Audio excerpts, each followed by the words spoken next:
Hi, and welcome to the Portal Primer series, where we give you all the information you need about our upcoming 16-week Portal class. In this video, we're going to talk about the various uses of Portal. Enjoy.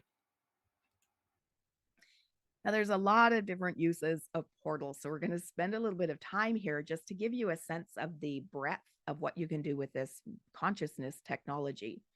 One option is to travel to a location and experience it. So imagine this: you would like to travel to Europe, but you don't have the money, or you don't have the time, or you can't take the time off work, or you're afraid of getting on an airplane because you're nervous about flying.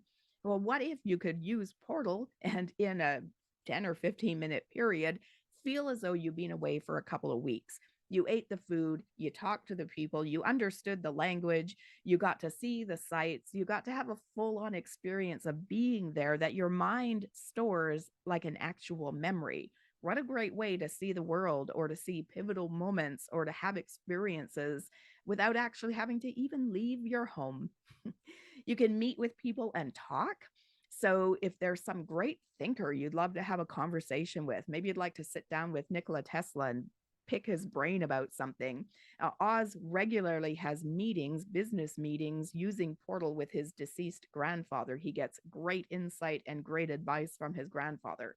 So you can meet with people, whether they're alive or dead, people past, present, or future, and have conversations with them. And you can understand other languages we using Portal as well. So even if it was somebody who spoke a different language than you do, you could still have that conversation and understand everything they were saying. You can explore hidden knowledge.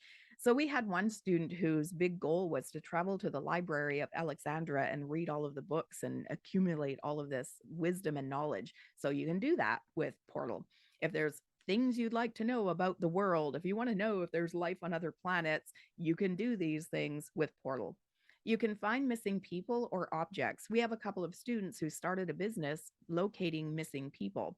They're working with law enforcement. And so, again, there's a lot of different applications.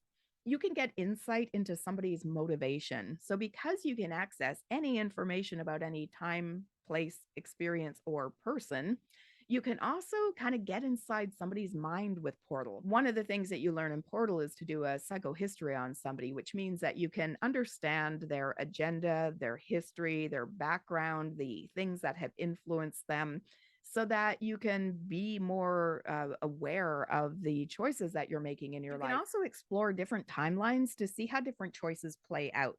So let me just give you an example here. We've been talking about moving to another country, and there's a lot of different options in terms of where we could go. But when you're talking about moving to another country, you're really talking about a whole different lifestyle. And so using Portal, we can get a sense of what would it be like if we chose this place versus this place? What would it be like immediately? What would it be like 5 years or 10 years or 20 years down the future? What is that country going to look like in terms of government, in terms of politics, in terms of economics? So you can explore different options so that you can make an informed decision and not have to like hope that you're packing up all your stuff and moving your whole life and your whole world someplace else, and you hope it's going to work out.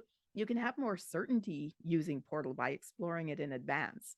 And so you can use this to solve problems and make decisions, and you can also use the information gathered by observing timelines to create your desired outcomes. So, what do I mean by that? One of the uses of Portal is that all choices that you could make lead to a different timeline, and all of those timelines exist simultaneously. So, if there's something about my life that I'm not enjoying, I can think about what my ideal life would be and find the timeline that I'm living that life, that ideal life. Then I can use that information to figure out how to get from where I am to where that ideal life is. This is actually one of the services that Oz offers. He calls it Timeline Strategies. And the idea is that he consults with somebody and then uses Portal to create kind of a blueprint or a roadmap for them to figure out how to get from where they are to wherever their desired outcomes would be. Now, I do want to make a note here that Portal has been designed to only be used for good. Our whole mandate is putting more good into the world. And so this isn't about spying on somebody. It's not about stealing somebody's idea. It's not about looking into what your competition is doing so that you can beat them. If you attempt to use Portal for anything negative, it actually won't work. It's built into the design that there's a fail safe that if you try to use it for something negative, you won't be able to.